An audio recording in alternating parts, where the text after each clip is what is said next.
fellas. So, my pal Ronald made a video talking about how to make a nanner and a Pop-Tart good.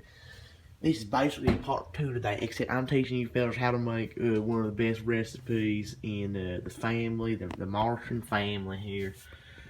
Made by Grandma Susset, passed down generation by generation. This recipe is incredible, tell you what. So what you're gonna need some cinnamon, of course. You're gonna need yourself a lemon, always, and you're gonna need some water, a bowl, one of these things. Pretty sure this is actually used for unclogging a toilet, but I'm using it for this. And you're also gonna need yourself some bologna.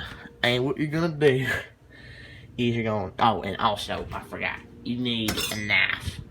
And what you wanna do is first, move the cinnamon out of the way, you wanna go ahead and just cut the lemon in half. Well, I missed.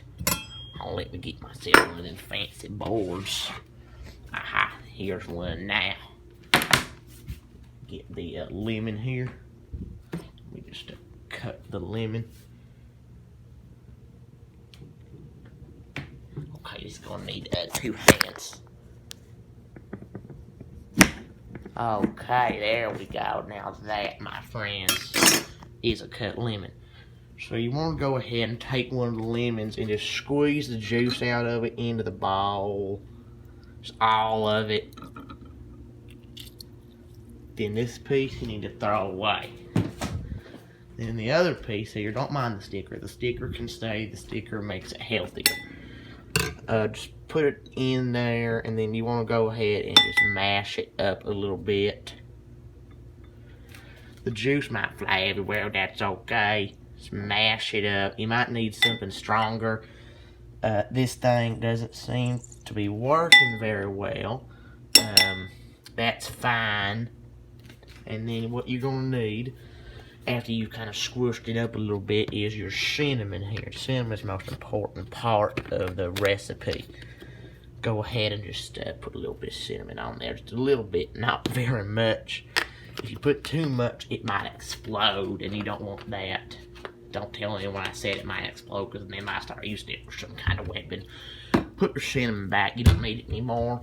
Go ahead and take your thing again. Just go ahead and just hit it a couple times. It might get a bit messy. It's fine. And if it gets in your eye, it's perfectly okay. I hear it's actually good to get that kind of stuff in your eye. So you're going to take your bologna, throw it in there, and then just start mashing it up again. Mash it up.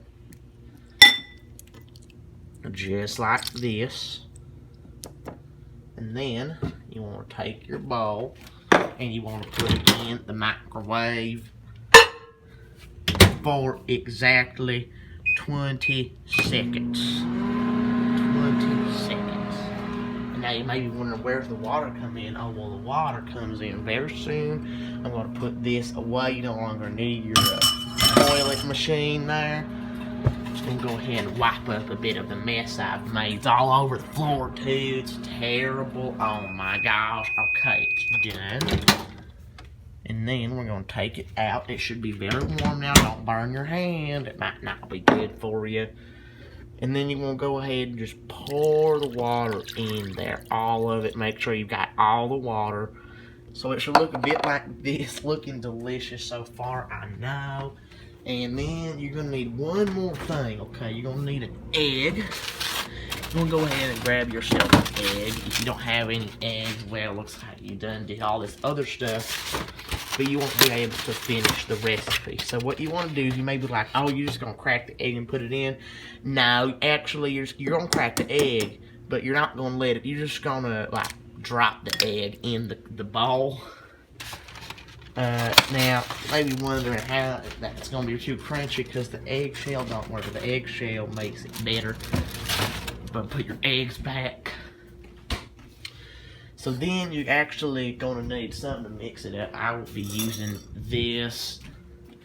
Just go ahead and just kind of hit it a few times. It might get a bit messy. It might get on the floor. Just stir it up just a little bit. Crack the egg if you can, because you need to make sure the egg opens up. Just like that. Perfect. And then you just want to stir it up. Just make sure it's nice and stirred. So looking really delicious so far. And now this is the biggest step. You're gonna need yourself some bread. Here, let me go ahead and just like undo the bread. Give me just a second here. Just gotta untie the little, I hate these little things, don't you fellers? Just little things that go on the bread. You gotta untie them. They are just the worst.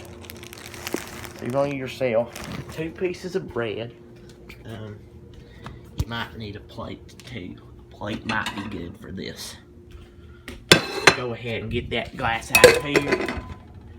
Put one of the pieces of bread right on the plate. Put your oven over here. Then you just want to pour a little bit of your food there just on the bowl, on the bread. You want to take the eggshell, just put some of that on there, and the lemon and the bologna here, just put that on top, and the other eggshell. Boom, you're doing great. And then you don't need this anymore. You can dump this out. You don't need it. And then you're going to put the other piece of bread on top, so it's basically a sandwich. You want to go ahead and tip it over so you get the other piece of the bread nice and moist, just like that. And there you go. That's pretty much done. That looks very appetizing, as you can see. Very delicious. I would take a bite, but I don't want to because I don't want to ruin it. I'm going to put this on my wall to make sure it looks nice. I'll mount it on the wall or something. But that is how you make the good old ham. Well, actually not ham, bologna, lemon juice, and egg sandwich. Like I said, passed down by generations. First one to make it was Grandma Susie back in 203.